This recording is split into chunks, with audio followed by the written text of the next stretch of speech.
Od leta 1984, ko sem končal prešolanje na helikopterje, sem bil v službi v helikopterski enoti, v helikopterskem oddelku na Brniku, ki je bil podrejen takratni 9. armadi s sedežem v Ljubljani. Poveljnik te enote je bil Toni Mrlak, s katerim sva bila dobra prijatelja in tudi dobra sodelavca. V helikopterskem oddelku smo v začetku 91. leta občutili naraščanje napetosti in nacionalizma v enoti. Naša ekipa, ki se je odvojila pravzaprav od ostalih v enoti, je štela 4 Slovenci in 1 Hrvat.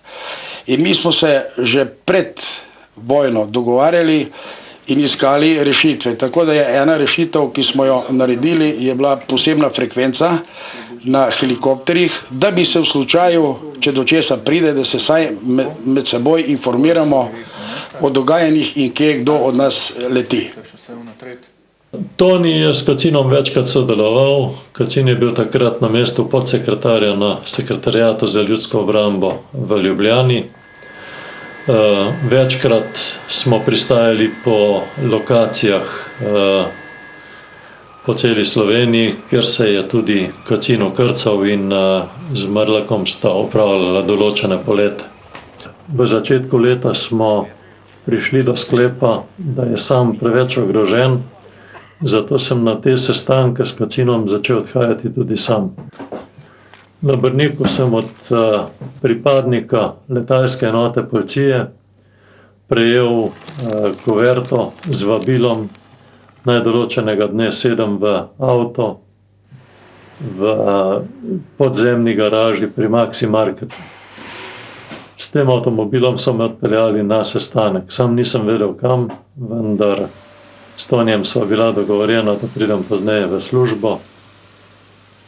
Odpeljali so me pa na Brdo. Tam sem se srečal s Kacinom, s katerim sva se dogovorila za nadaljnje sodelovanje.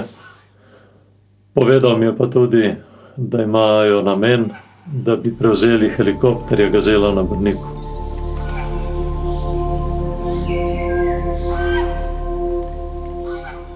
V tem času je bila moja soproga zaposlena na letališču Brnik v Adriji.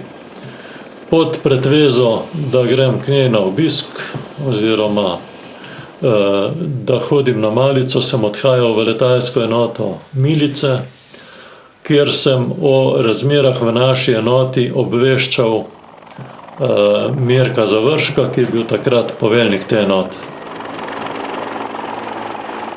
Pred osamosvojitvijo smo delovali skupaj tukaj na Brniku z helikoptersko enoto takratne Jugoslovanske ljudske armade, vendar je bilo sodelovanje slabo, notranji odnosi so bili v enoti izredno nehomogeni, bili so razkrojeni. Seveda smo imeli nekoliko tudi sreče, kajti v tej enoti so delovali tudi slovenski piloti, s katerimi pa moram poudariti, smo navezali dober kontakt. Da se razmere v Sloveniji močno zaostrujejo, nam pokaže tudi dogodek, ki se je zgodil 21. junija leta 1991. Takrat so z nenadno načrtovano akcijo piloti bivše jugoslovanske armade z desantom na letališče Brnik odpeljali tudi letala Kraguj, ki jih je takrat uporabljala letalska enota teritorialne obrambe Slovenije, v kateri so leteli rezervni piloti Slovenci. Za akcijo sem zvedel 10 minut pred njenim začetkom. Imel sem še dovolj časa, da sem obvestil Mira Završka v letalski enoti Milice, za kakršnokoli drugo ukrepanje pa žal ni bilo časa. Rabili smo določene podatke in te podatke pa moram reči, da dovolj kvalitetno nam je posredoval prav Jože Kalan, Mrlak in tudi Šušter v okviru svojih zmogljivosti. Ena od naslednjih nalog, ki smo jih dobili od jugoslovanske armade, je bilo tudi izvidovanje položajev enot teritorialne obrambe v okolici Kočevske reke. Pred izvršitvijo naloge sem imel spet izgovor, da odidem na aerodrom, vendar sem spet zavil v letalsko enoto Milice, kjer sem o dobljeni nalogi obvestil Mira Završka in mu tudi sporočil naj preko svojih zvez in predpostavljenih obvesti na teren, da bo helikopter Jugoslovanske armade tam izvidoval. S temi podatki smo seznanili takratno vodstvo oziroma takratnega sekretarja za notranje zadeve ministrstva in skratka tudi, če je bilo potrebno, tudi politično vodstvo. V Ribnici naj bi vkrcal stotnika Poceva s spremljevalcem. Ko sta prišla do helikopterja, sem opazil, da imata avtomatski puški z ostrim strelivom. Vodil me je po področju Kočevske reke, Gotenice. Sam pa sem letel predvsem tako nizko, da je imel čim manj možnosti za opazovanje. Jaz verjamem, da so nekateri podatki, in prepričan sem, bili dovolj kvalitetni, tako da smo prav na podlagi tega sprejeli odločitev, da smo ob najhujših dogodkih in tik pred tem evakuirali celotno floto, vseh 5 helikopterjev na rezervno lokacijo in jih nedvomno tako rešili pred verjetnim uničenjem. Situacija je bila vsak dan slabša. 25. junija po prihodu v službo je kmalu zatem priletela z Zagreba Gazela, v kateri je bil visok oficir, ki je poklical Tonija na sestanek v stavbo. Verjetno je armadni vrh ocenil, da v majhni bazi, kot je bil Brnik, naši helikopterji niso varni, zato smo dobili nalogo, da helikopterje preletimo v vojašnico Šentvit. Poleteli smo s tem, da je oddelek helikopterjev vodil Srb, vmes sva bila Toni in jaz kot Slovenca, zadnji je bil pa spet Srb v 4. helikopterju, ki je vodil komunikacijo s kontrolo letenja in je krožil nad nami, dokler nismo pristali v vojašnici v Šentvidu. Ljubljana je bila v pričakovanju praznovanja, občasno pa so nebo nad Ljubljano preletavala jugoslovanska letala.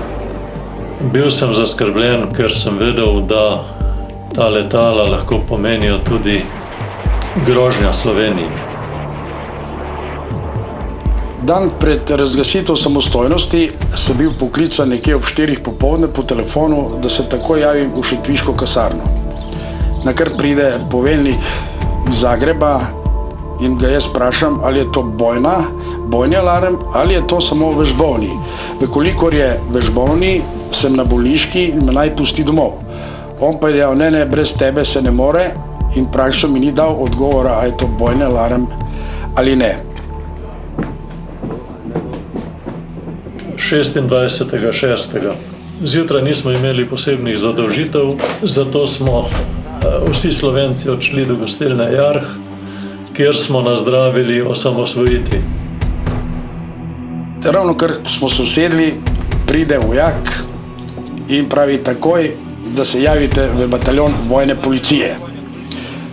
Mi smo rekli v redu, vojak je odšel, bili smo postreženi, nazdravili Sloveniji in odšli v vojno policijo in se javimo takratnemu poveljniku bataljona vojne policije, on je pa takoj nam zažugal, ne mislite, da ne vemo, kje vi hodite.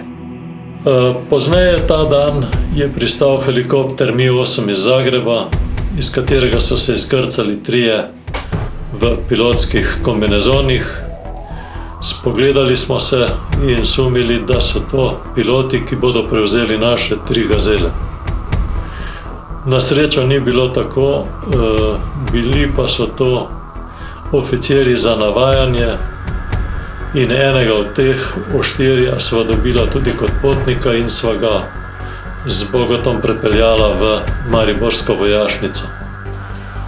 Pozneje popoldne je v vojašnici Šentvit pristalo 6 helikopterjev Mi-8 s specialci iz Niša. Ker nismo imeli drugih zadolžitev, nam je bilo odobreno, da lahko prespimo doma Z veseljem smo odšli domov, pred prihodom domov pa sem iz telefonske govorilnice javil na številko 92, da so z osmicami pripeljali specialce iz Niša. Drugi dan, na dan razglasitve, nas je pustil zvečer domov, tako da sem jaz še uspel s soprogo in s prijateljem Borisom in Ireno priti na zadnji del predsednikovega govora na Kongresnem trgu. Ne ogrožamo nikogar, zato ni treba letal nad naša mesta, ne tankov na naše ulice. In zmeral sva s kozarčkom penine nazdravila samostojnosti. 27.6. v svojem dnevniku imam napisano Vojna in klicaj. Z Bogotom sva dobila nalogo prevoz iz Vidnika, ki naj bi izvidoval komunikacijo od Ljubljane proti Novem mestu in od Celja proti Ljubljani. Zaradi varnosti sem se odločil, da bom letel na višini 1000 metrov. Ta višina bi me varovala pred zadetki mitraljezov. Nisem pa računal, da ima teritorialna obramba tudi protiletalske rakete. Po drugi strani pa je ta višina tudi onemogočala izvidniku, da bi opazoval teritorialce in njihove enote na tleh. Malo po najinem pristanku v vojašnici Šentvid je pristal tudi Toni, ki je vozil generala Vidmarja na območje Rebrnic. Vidno je bil razburjen, kajti videl je, kaj se dogaja.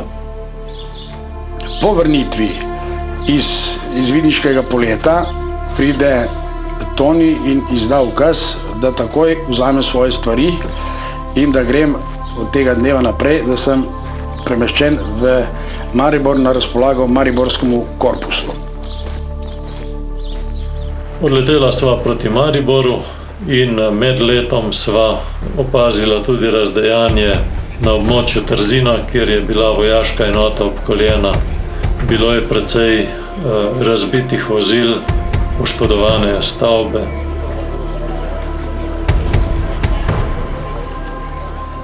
Po prihodu v Maribor smo takoj dobila potnika, in to dva, načelnika štaba in še en podpukovnik Slovenec.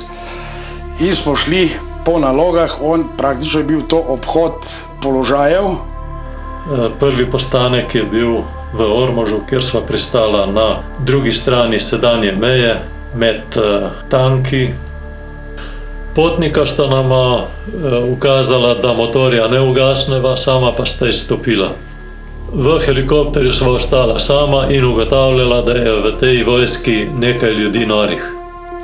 Potnik, ki je bil z nama, je izročil poveljniku tankovske kolone zapečateno kuverto, verjetno je bil v njej ukaz za bojno delovanje.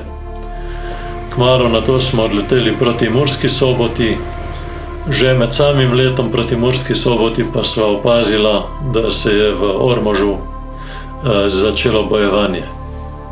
Prav tako po odletu iz Murske Sobote so se začela bojna dejstva tudi v tem delu.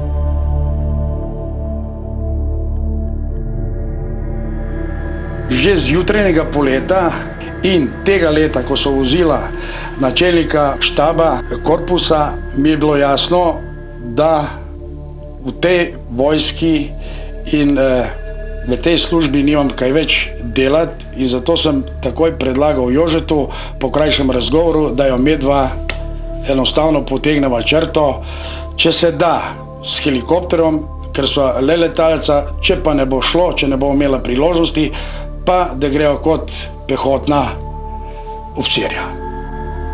Po pristanku v Bukovju naj bi najina potnika odšla na nek sestanek z pripadniki vojašnice. Sam pa sem predlagal, da bi v tem času midva z Bogotom odletela v Šentvid tankat gorivo. Priložnost bi bila, da bi se eventualno šli še s Tonijem na dogovorjenem kanalu, kar bi lahko izkoristili za skupen pobeg. Vendar tega tankanja nama niso dovolili in so pač dejali, da bomo odleteli skupaj. Nisva bila dolgo sama. Kmalu se nam je pridružil podpolkovnik Slovenec in nam pričel tožiti, kako težko se bo vrnil domov, glede na vse stanje. Ker ga nisva poznala in mu nisva zaupala, ga tudi nisva povabila s seboj na najin predvideni izlet. Po opravljenih pogovorih v vojašnici smo dobili nalogo, da gremo iskat ranjenca na karavlu Sunjak. Potem, ko smo ranjenega desetarja ukrcali, sem z maksimalno hitrostjo odletel proti Mariboru, da bi mu vsaj malo skrajšal trpljenje. Za naju pa je bil to prvi koristen polet v tej vojni.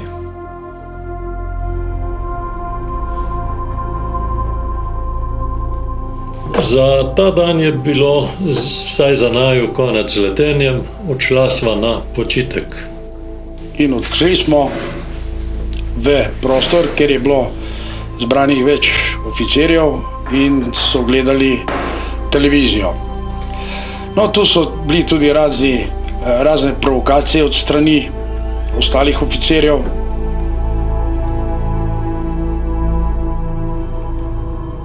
Počitek. Kakšen počitek neki? Skozi glavo nama grejo slike današnjega dne. Razmišljava o razdejanjih, ki ga je ta vojska povzročila. Kaj bo šele jutri, kaj bo naslednje dni. Še slabše je bilo pozneje. V 4 mi sporoči: Srušili su Mi-8 i Gazelu. Upam, da ni to ni padel.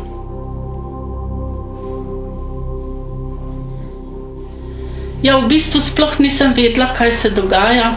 Z Jožetom se nisva pogovarjala nikoli o službenih stvareh. Dokler nisem slišala pri poročilih na televiziji, da so se streljili helikopter tipa Gazela. No, tole so amaterski posnetki razbitin vojaškega helikopterja v Rožni dolini v Ljubljani. Poleg pilotov v helikopterju, vsaj po podatkih, ki smo jih dobili doslej, ni bilo drugih oseb, prevažal pa naj bi hrano. Sicer pa so posnetki več kot zgovorni in objavljamo jih v celoti. Takrat sem bila zelo šokirana, panična, nisem vedela, kaj naj počnem. Šla sem soseda prositi, če gre lahko v Šentvid pogledat, ker vedela pa sem, da je v Šentvidu, to mi je povedal. Ko se je nazaj vrnil, je rekel, da so ga poslali v Maribor. Pozneje, ko zvem, da je Gazela padla v okolici Rožne doline, me zaboli. Je Toni delal spet ovinek okoli Dragine hiše. Upam, da ni res. Nismo nič vedeli, kaj se dogaja. Pol sem pa klicala po telefonu, Milo sem klicala, Brnike sem klicala. Pol sem pa klicala Šentvid, noben mi se ni mogel oglasiti. Nič nismo vedeli, kaj se dogaja, a je Bogo, a ni Bogo, a kdo je, kako se, nič. Enostavno nismo vedeli, kam se obrniti, na koga, ker so vsi telefoni, kar se tiče jugoslovanske vojske, bili mrtvi za nas. Grem jaz na telefon. Vsake toliko časa eden od naju hodi na telefon, brezuspešno poskušava dobiti zvezo, gledava televizijo in upava. Šuštarja spravljam spat, ker vem, da morava biti jutri vsaj malo spočita. Jutri bo odločilen dan.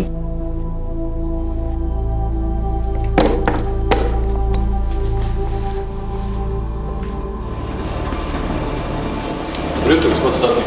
Dobro jutro, gospod Stan. A boste kavice? Bi z veseljem. Spanja je bilo premalo, vendar sem ostal takoj, ko se je začelo daniti. Po glavi so mi šle misli, kako pobegniti, kam.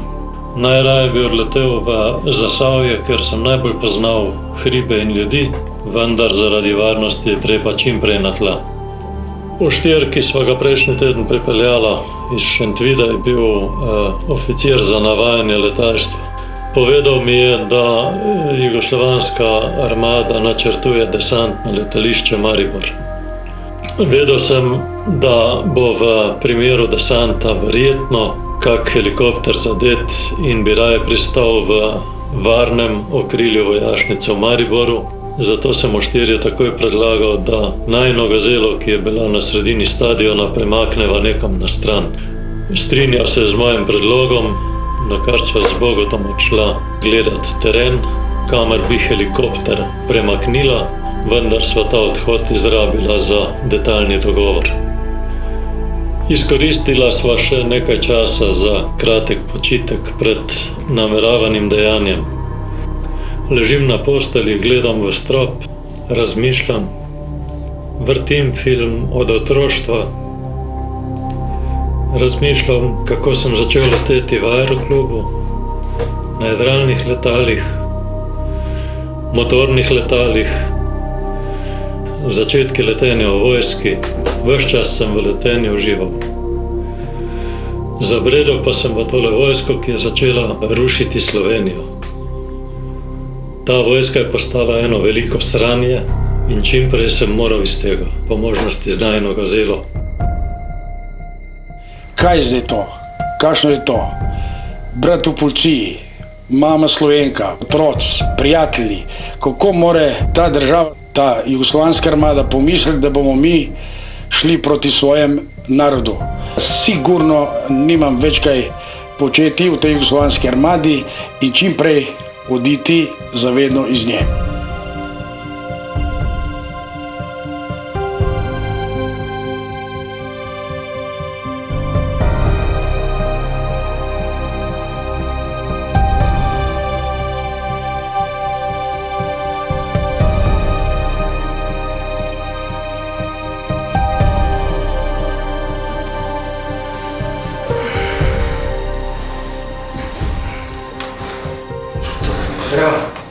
Ne počakšamo, kam se ti ne.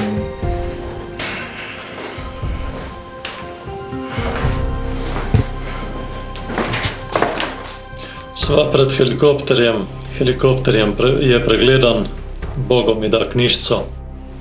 Boš podpisal?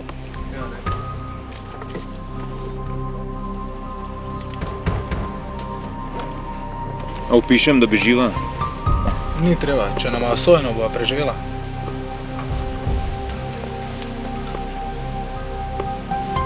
Štartam motorja, zdaj naprej ga ne bom šparal.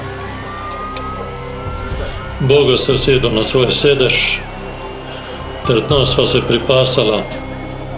Vzpostavil sem zvezo z Oštirjem, ki mi je dovolil vzlet. Povedal sem mu, da grem prvo na majhni višini do ambulante, s tem pa sem hotel pridobiti vsaj 200 metrov prostora preko stadiona, da bom razvil maksimalno možno hitrost. Ko sem prišel do ambulante, sem Oštirju javil, da je mesto za pristanek neustrezno in da grem na drugo stran proti garažam, kjer sva si prej izmislili teren, kamor naj bi helikopter parkirala. Idite, samo slabo. Tudi to mi je naveličan odobril. Začelo se je. Gas sem dal do polnega, pridobival hitrost, tako da sem imel na koncu stadiona že skoraj maksimalno hitrost. Približevala se je ograja vojašnice, dvignil sem korektivno palico, tako da sva začela pridobivati višino za preskok preko ograje. Pričakoval sem, da naj bojo začeli obstreljevati. Bilo je vse tiho, razen motorja. Z maksimalno hitrostjo sva preletela nizek blok in se usmerila proti Avstriji. In začel je Vonovc vpiti: Jože, javi se, Jože! Jože pravi: Bogo, izključi, da ne bom poslušal. Jaz ga izključim, čez par trenutkov pa prav: ma daj nazaj ga vključi. Kajti, če so migi v zraku in če so pogruntali, da medva beživa, nas lahko mig v trenutku sestreli. Tako sem ponovno vključil postajo. Zatem pa pride Jožetu Preblisk pa pravi, daj ti vseeno sleci svojo majico in jo drži skozi okno, mogoče bodo razumeli, da sva v predaji. Jaz pa sem odgovoril z istimi besedami, kot je on meni, če nama je sojeno, bova preživela. Letenje proti vzhodu naj ni zanimalo. Tam je bila Mađarska, Hrvaška. Najbolj so pričakovali desant na mariborsko letališče, tudi tja nismo mogli iti. Na zahodu so bile Pekre, verjetno so tam teritorijalci. Edina varianta je bila proti severu. S tem bi tudi eventualne zasledovalce speljala na napačno misel, da sva pobegnila v Avstrijo. Par minut pred avstrijsko mejo sva obrnila levo in se napotila proti Pohorju. Na majhni višini z maksimalno hitrostjo sva se bližala Rogli. Rogla je bila prva točka, ki sem si jo zamislil za pristanek.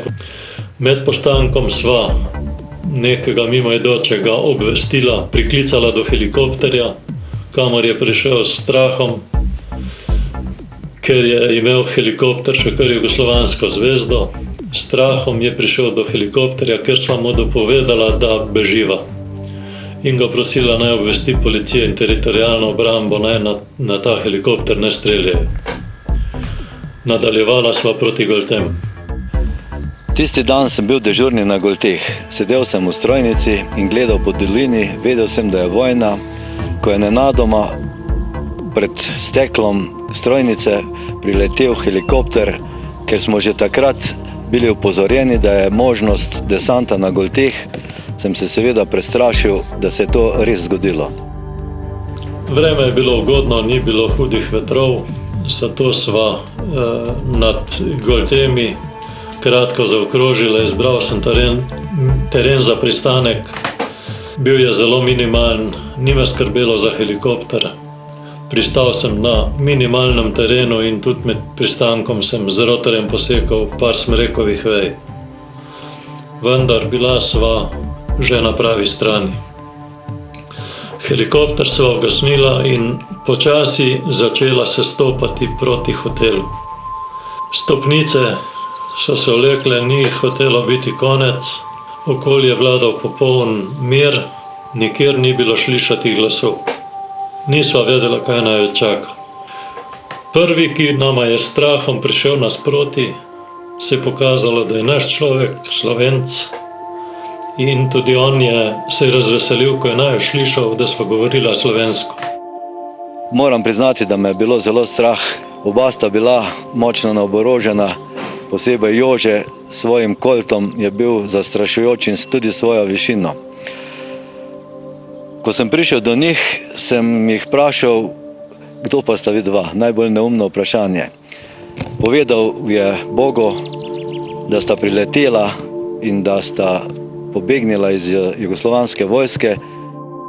Prvo, kar je bilo, sem ga prosil, da nam omogoči dostop do telefona. Poklical sem štab teritorijalne obrambe v Ljubljani in sem dobil tajnico gospoda Slaparja. Obvestil sem jo o najinem dejanju, ne pa tudi o lokaciji, in jo prosil, da rešijo naši družini. Ko sem prišla v službo, mi je šefica rekla, da bi lahko doma ostala, zakaj sem sploh hodila, glede na to, da imam majhnega otroka. Sem rekla, ker doma nismo imeli telefona, sem rekla, me bo vsaj Jože lahko poklical, da bom vsaj vedela, kaj se z njim dogaja. Pa me pa vseeno ob 12 spustila domov. Na vratih me je pa sodelavka poklicala, da imam telefon. Bila je tajnica od gospoda Slaparja in me vprašala, kje imam otroka. Rekla sem, da je v privat varstvu. Rekla je, da je Jože prestopil na našo stran in naj vzamem otroka, naj grem domov, najnujnejše stvari in naj nekam grem. Po se pa Bogu glasu je povedal, da nič ne skrbimo, da je na pravi strani, da so uspeli prebegniti in da bodo prišli teritorijalci po nas. Potem so pa poklicali teritorialci in so rekli, da nobenemu ne smem odpirati, da pripravim najbolj nujne zadeve, kar jih imam, in da ko pridejo, da z njimi grem. Z uniform sva strgala oznake činov in pripadnosti, nisva bila več oficirja Jugoslovanske armade. Meni je bilo vseeno, kaj bom. Vedel sem, če bom preživel vojno, za katero nisem vedel, da bo trajala 10 dni, da bom lahko pogledal vsakemu Slovencu v oči. 28. junija 1991 me je kot štabnega častnika poklical poveljnik 89. območnega poveljstva v Velenju, Jože Pristlan, in mi obvestil, da je dobil informacijo, da je na področju Mozirske planine oziroma Govt pristal helikopter. Ukazal mi je, da je skupaj z štabnima častnikoma Marjanom Hudejem in Igorjem Joševarjem obveščevalno preverimo informacije in ukrepamo v skladu pooblastili, ki jih imamo kot pripadniki teritorialne obrambe.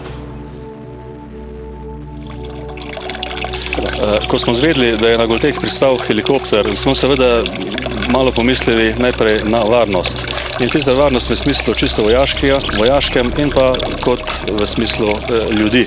Namreč takrat nismo bili najbolj sigurni, ali je ta helikopter pristal z dobrimi nameni, lahko bi na koncu pristal tudi s slabimi nameni. Nismo vedeli, kaj naj čaka, ali je helikopter pristal zaradi okvare, ali je posadka prestopila in se odzvala pozivu naših organov, ali kaj drugega.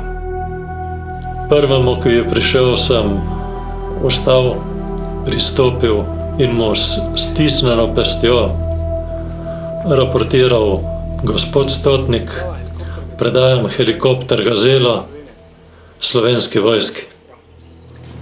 Odgovoril sem mu, sprejmem, in ga mu nazaj po vojaško pozdravil.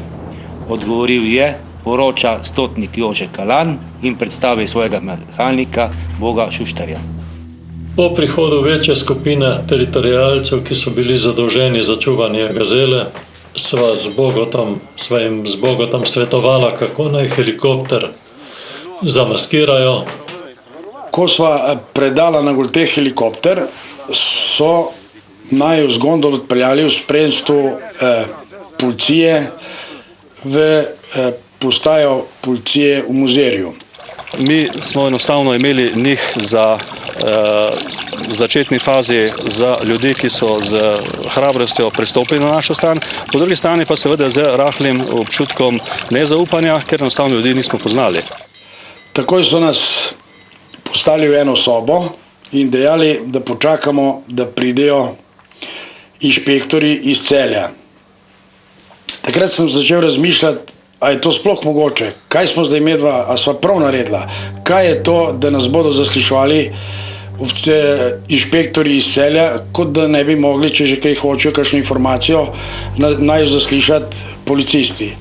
No, vseeno sva se načakala, in ko je prišel inšpektor, da bi zaslišal mene, sem mu dejal, da ne dobi nobenega odgovora, dokler mi ne omogoči, da zvem, kaj je in kje je moja družina. Vidim, da so to specialci, da so vsi prišli. Od vsaki vhod so šli po eden, 2 sta prišla v naš vhod in smo hitro zaklenili. Ven šli, ko so oni poklicali, smo ven šli in so nas odpeljali v območni štab Šiška.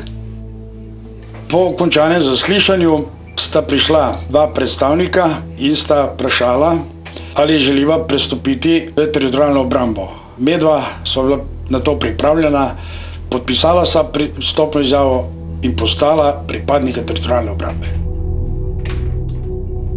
Namreč dogajalo se je to, da so naši vrli slovenski oficirji na visokih položajih skozi nas preprečevali, da nekako ne morejo preiti v teritorialno obrambo, da niso pogoji, da se ne da. Vendar ravno ta prelet helikopterja s posadko vred je pravzaprav pokazal, da če je ta želja, pogum in pa zvestoba do svoje domovine, da pravzaprav ni ovir. Moja želja je bila, da sem prisoten pri helikopterju, da bi lahko v vsakem trenutku odletelo naprej, če bi se pokazalo, da je helikopter odkrit. 8.7.91 so nam to odobrili. Na Golteh smo prebarvali helikopter, narisali nano znake, slovenski grb in TO 001 z napisom Velenje. Helikopter smo preleteli na Smrekovec, vendar je bilo rečeno, da je helikopter odkrit. Naslednji dan smo helikopter preleteli na kmetijo Rezoničnik Romana, kjer je ostal en teden. Tu nas je bilo strah, ko so rekli, da bo tu nevarnost. Tu so tudi nas že kar od kraja malo upozorili, da bo tu nevarnost. Malo tudi, da bo treba imeti eno odgovornost tudi. Tu nas je bilo najbolj strah, ko smo čuli tele, ko so da mislim, da je bilo na Dravograd napad, ko so preletavali, pa da nas opazijo, verjetno, da bi tu tele vse enkrat. Ko so se zadeve začele odvijati v to smer, da ni bilo varno ne na Smrekovcu, da ni bilo varno potem pri Rezoničniku in se je pravzaprav že malo začelo govoriti po dolini, da je nekje pristalo, se je pravzaprav čez noč odločilo, da se odpelje proti kmetiji Žohar. Tam smo ga seveda na hitro uskladiščili. Danes, ko se to spomnim tega dogodka, bil sem tudi fizično prisoten tam zraven, enostavno si ne morem misliti, da se je to dalo v tisto majhno uto to spraviti. To je bil pa Bogo zraven, pa še enkrat primeril, pa je rekel, tole bi pa moglo jeti noter, je rekel, če njemu pa malo poštemali. In tudi res, potem smo malo poštemali, zgoraj pa smo ga glih za glih spravili noter. Ko je bil pa pod strehi, pa smo pa zunaj zložili lejs, tako bi se lejs sušil, da ni mu bilo dostopno, ker tako, da bi vsak leh zaklenjeno pa ni bilo. Potem so pa rekli, Prislan naročil, da kako moramo to malo sami gledati na to, pa če bo kaj, da naj pokličemo. In res prišli so vsak par dni od začetka, vsak teden malo pogledati, enkrat so celo en servis naredili na njemu. Naša naloga je bila, da skrbimo tudi za te ljudi, ki so se pa pravzaprav delno zavedali, delno pa tudi ne, kaj so pravzaprav sprejeli pod to svojo streho. Kako so oni varovali to, da so pred otroki skrili ali orožje ali helikopter, ko ni majhna zadeva, ne? To pravzaprav si človek ne more misliti, da se to da. Ampak enostavno dalo se je, mislim pa, da s tisto željo, da pač Slovenija postane samostojna, da v temu pridobivanju samostojnosti, da je vsak dal svoj delček, kakor je pač lahko dal zraven.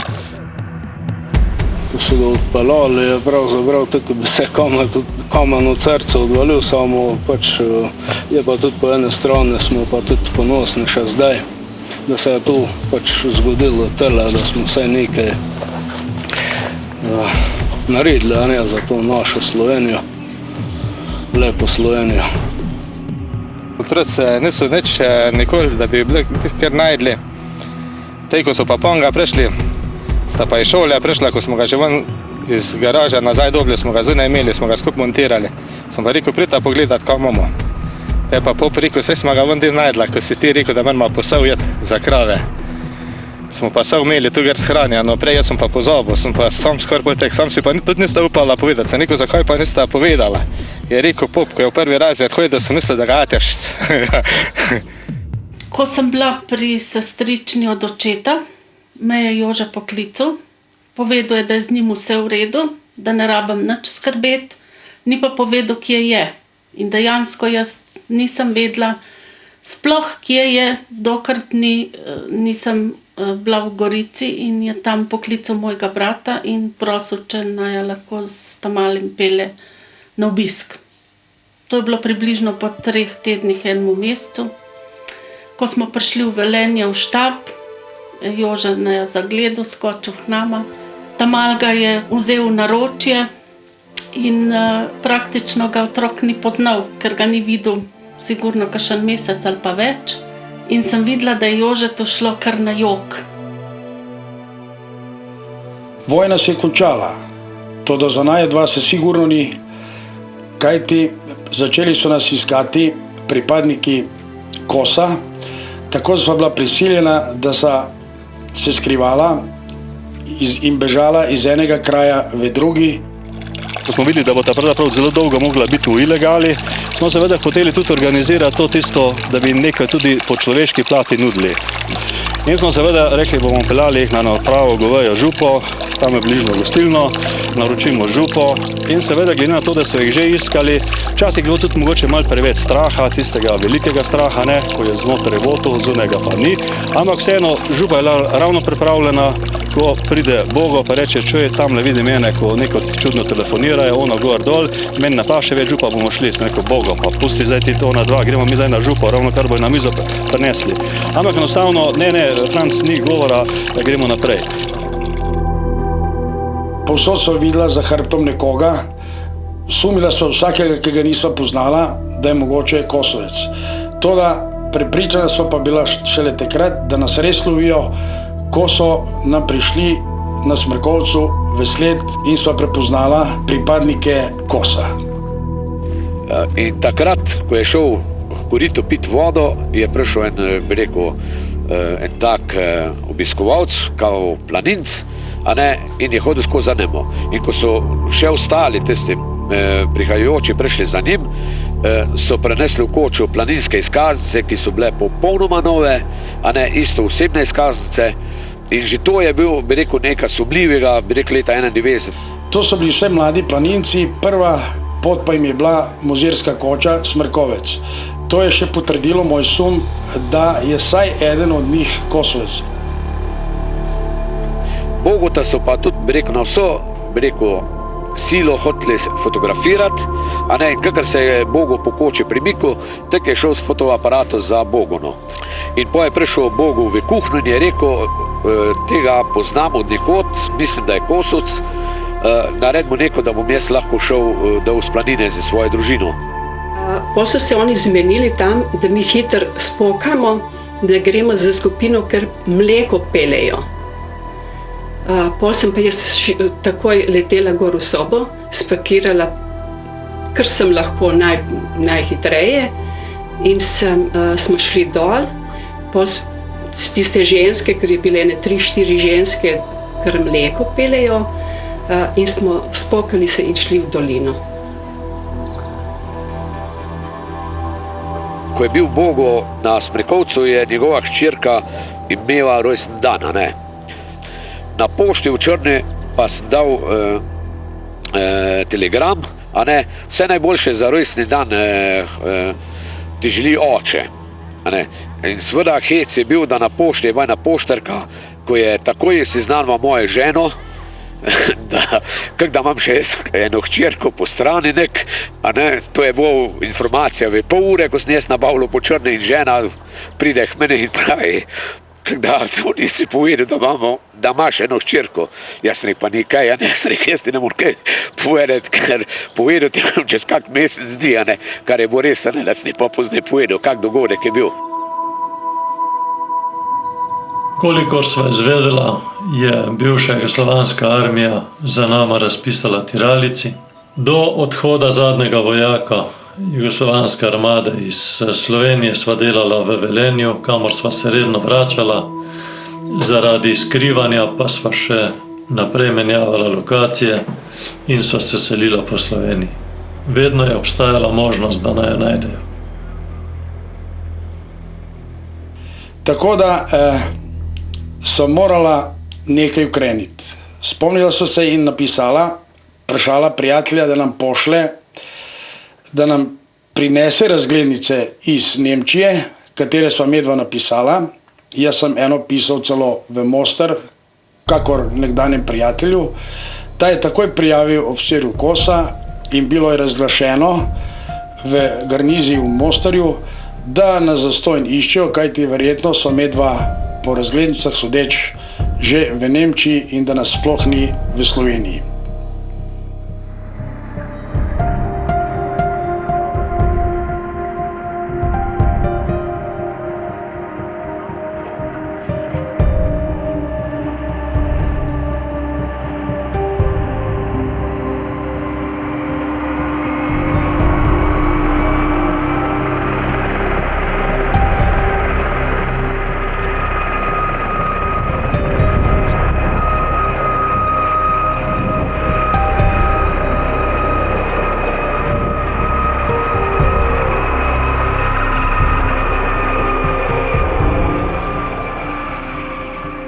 10-dnevna vojna, za nekatere mogoče je res bila 10-dnevna, ko so samo na koledarju, pravzaprav koledarski list predstavili. Za tiste, ki so nekoga izgubili ali so bili blizu tega, da ga izgubijo, pravzaprav je pa sekunda vojne bila preveč.